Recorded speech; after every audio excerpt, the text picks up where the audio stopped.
Hey everybody, what's going on? We are back talking about a camera that was just announced. I've had it in my hands for the past couple days. This is the all-new Sony A7c. A big shout out to Sony Singapore for helping us with this review. Having said that, these are my thoughts and my thoughts only. Let's talk about this camera.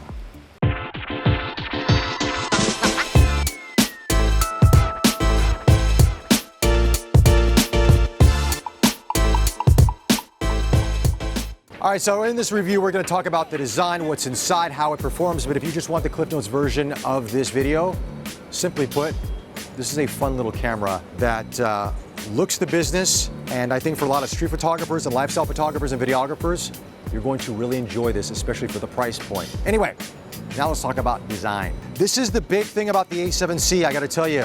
When they first sent it over to me, I had no idea. They sent me no images whatsoever. And I took it out of the box, and I fell in love with the two-tone colors. I've been wanting a silver Sony camera for quite some time in the Alpha lineup. Yes, we have it in the A6000 series, but not like this. The build quality on this camera is really nice. This top plate is metal, and it's more of this kind of graphite silver. It's a little bit of a darker silver than we're used to. It's got a nice texture to the grip, and it's got this black body to it. But it reminds me, it's a bit more of this pseudo-retro vibe. You might think, or you might even say to yourself, it kind of looks like a Fujifilm in a way, and you wouldn't be mistaken. It has a little bit of those design elements, and maybe even a Leica Deluxe 7. Combine that with Sony's DNA, and that's the A7C. But now let's talk about the back of it, because there's a lot of changes to this camera. First off, we have this rotating swivel display that we saw in the ZV-1 and the A7S III, which we're filming on, by the way. That is now in the A7C, and I have a feeling we're gonna see this display and future Sony cameras coming out there because it's fantastic.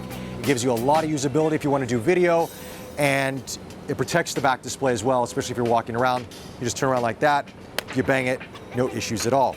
Now, in terms of the buttons behind the camera, there's a lot less custom buttons than we might have seen on the A7 III, the A9, the A7R IV, and the A7S III.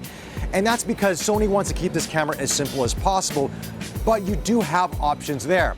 But I will say the one big difference for me is, of course, where the menu button is placed. It's right dead center on the top part of the camera system, which I like, to be honest with you. It's very easy to find the menu button. If you can't find it, I don't know what to tell you, because it is right there smack in the middle. Also, besides that, you've got the dial there, which you can assign different functionalities to, the same as you saw in the A7 series as well, and the A6000 series. If you're wondering, is the menu system the same as the A7S III? No, it's not. It's the old menu system. I asked Sony about this. They told me, as of the time that I asked the question, there is no talk about upgrading this menu system to the new one yet.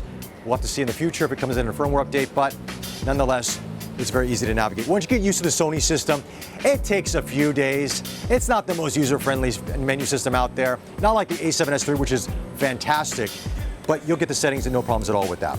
Now let's move to the dials on the top plate, because these dials, while they don't have a locking mechanism like the other Sony Alpha series cameras out there, they do have a lot of tension to them, so you really do have to exert some force to change the settings on there, which is good because sometimes you throw this in your bag, you take it out, all of a sudden your settings are all over the place.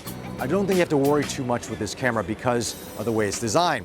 Also, these buttons are really well made. They've got the nice grooves on it. You can see Sony's put a lot of thought into the design of this camera system, and the colors match the top plate, which is, it's the little things that make a difference. Because sometimes with silver, your dials will look different than the silver top plate, and it looks a little cheap. That's not the case with the A7C. Now, additionally, you have a record button that's right there. We saw this on the ZV-1, and this is another feature that's brought over to the A7C. I like this because sometimes you want easy access to record, right? You don't want to fiddle around with no buttons and say, where's the record button out on this camera? It's right there. It's big. It's got a red ring around it, and you're good to go. Speaking of video, you got 4K up to 30 frames per second, 1080 up to 120 frames per second. Now let's talk about the left side of this camera, because there's some changes here. Normally on Sony cameras, you would either put the card at the bottom or on the right side of the camera system. But if you look here at the grip, there's no door. It's now on the left side. Now the top door is for your mic input jack, and that's nice because that's not going to get into the way of the display. Once you open it up, that cable goes right around up to the top of the hot shoe, no issues at all. But then when you go to the bottom door, it actually opens up with flap down. There you have your micro HDMI port, USB-C, and a headphone jack. So for those A6000 folks out there, we're never able to monitor your audio. You can now do so with the A7C. And you can also charge the camera via the USB-C port. So I've been doing that as well, no issues at all. Now, in terms of battery life, this is the same battery you're going to be using on the Alpha series out there. And your battery life is really good on this camera, around 680 to 700 plus shots per battery. Now, of course, this depends on how much video you're shooting with the photography aspect of it, but that's pretty good. That's not bad at all for a small camera like this, because usually with small cameras, you gotta sacrifice some battery life. Not the case with the 7C. Also inside this camera, you have the 24.2 BSI sensor on this, the same as you're gonna find on the A7 III, ISO 100 up to 51,200. Also, this camera can produce 10 FPS continuous shooting and mechanical and electronic shutter. So this is pretty decent for a small camera like this. Also, this camera has a 5-stop image stabilization to it, and it is a different IBIS than you're gonna find in the other Alpha series out there. Reason being, this is a much smaller camera. So the engineers at Sony really worked their tail off to be able to fit IBIS inside this small unit, and it works relatively well. Anyway, that's it for the inside of the camera. Let's talk about what it's like to use. So what's this camera like to use? That's part of the reason why I wanted to come to Little India today, is because when I first took this camera out of the box and started, walking around and shooting with it, I realized it has a very different essence to the camera. It feels like a street photographer's camera. It's small, it's lightweight, it has a little bit of this, this retro vibe to it, even though it's not retro like other cameras out there, but it has a little bit of that. And even the shutter itself, listen, it sounds a little more classic. Like a little bit more like a mechanical shutter. And that's sort of this essence that you get when you shoot with this camera around there. Now, of course, some of the pamphlets and the brochures will say it's meant for YouTubers and vloggers and all that stuff. But yeah, you can do that with the video, but as a photographer, this is a really enjoyable camera to use. And because it's so small and lightweight, it's not intimidating to a lot of people. So if I walk up to someone and say, hey, can I take your photo with this small camera, it's not going to scare them like if you were to come in like with a big DSLR or a big mirrorless camera system. You're like, wow, what are you going to do with that? This is very easy and very nice to shoot with. And the image quality is really good out of this camera as well. I mean, it's that same 24.2 megapixel sensor that you're going to see in the A7 III, but it's got that color science that we're seeing in the A7S III that everybody's talking about, which we're using right now, by the way, which I like a lot. That color science is also in this. So you see Sony's really doing a lot of improvements on their camera system. And also, the IBIS is good for this. Yes, it's a small camera, and you're gonna wanna, any IBIS is never gonna be foolproof, but this does a really, really good job. But one of the things about this camera that you're gonna notice is that being the size of it, now I've got the 85 1.4 on this right now, and this is a very big lens for this body, to be frank with you. I had the 24.1 on it prior, but Kai Hong's actually using that to film me right now. And that size lens really works well for this camera. So I would recommend, if you're gonna use this camera, maybe primes like, a 20, 21, a 24, 35, a 50. That's gonna be a nice area when you wanna be out with this camera. If you wanna use a 2470 or maybe a 70 to 200, that's gonna put a lot of extra weight on this. Now, I don't know if there's an external battery grip to this camera or not yet. I asked Sony, they haven't given me any information thus far, but I'm sure Small Grip is gonna come out with something, so you'll put it at the bottom of the plate, because as of right now with the grip, I got quite large hands. My pinky doesn't have a home on this, but because the way the camera is designed, it doesn't bother me like it did on the previous A6000 series cameras. It feels very good in the hand to hold. And I think also due to the part because this top plate is metal and it feels robust, really it's easy for me to grab, even the ergonomics on the back of the camera. Now let's talk about the EVF for a second. This is a 2.36 million dot EVF, the same in the A7 III. Now, while that's not flagship leading in any stretch of the imagination, it actually works well in this camera. But one of the things about the EVF that you're gonna notice is that it is small, considering, and that was one of my concerns with this camera, is like, look, if I wanna do photography, a small EVF, how is that gonna work? But actually, once you get used to it after about a day or so, you don't even realize it, and the EVF is sharp, it's clear, it's vibrant. You can turn the higher frame rate mode on, so it's smoother, and it's fantastic. But depending on the photographer, you might use the rear display, or you might use the EVF. For me, I still like that classic feel of putting up the camera, looking through it, see the EVF, and take the picture. We're gonna go into Lightroom. We're gonna take a look at some of the images that I shot with this camera so you get a feel of the image quality coming out of the sensor. Even though it's the same as the A7 III, Sony's known to make a little bit of improvements here and there because they say this has 15 stops of dynamic range. Does it? Let's find out. All right, guys, we're now in Lightroom taking a look at images I photographed with the A7C, the 85 1.4 and 24 1.4 Sony G Master lenses. All images were taken in RAW format, then I converted to TIFF so they could be read in Lightroom. First image, let's look at a street portrait of Sakina, our new intern at Tech 360. This was taken in Little India using street lights as the lighting source only. Let's punch in on this and look at the detail in the eyes, the skin, the eyebrows. Beautiful.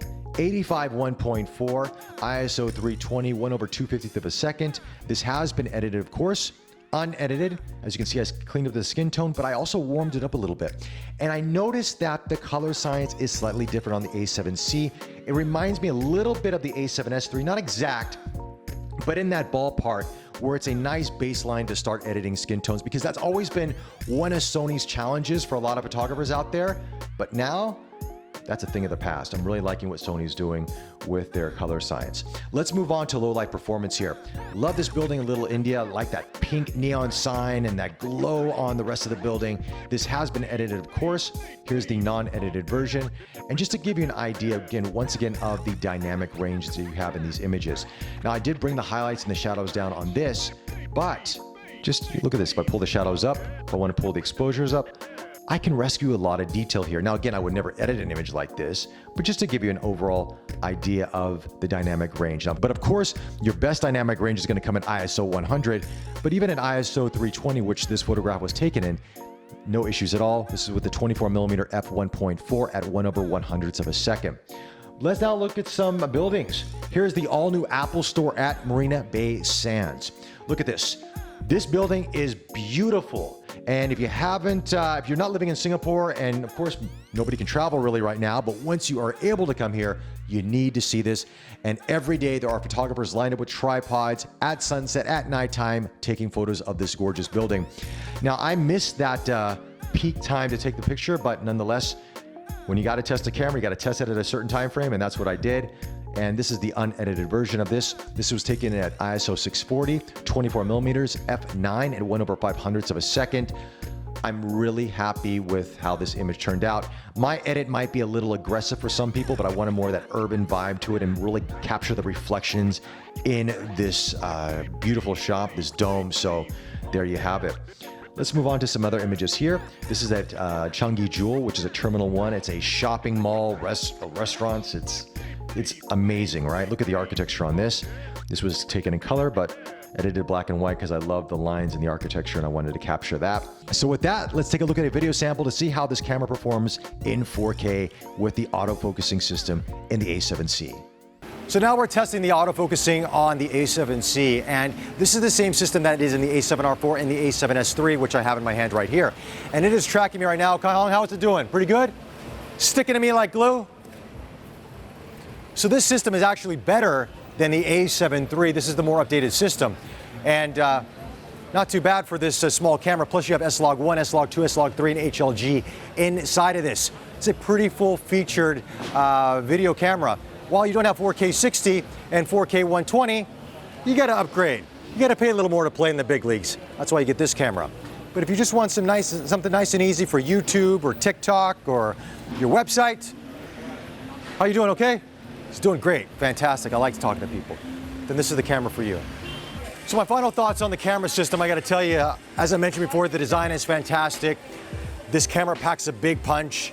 I mean, I guess the C is for compact. I know Sony was saying this is sort of an entry-level full-frame camera system.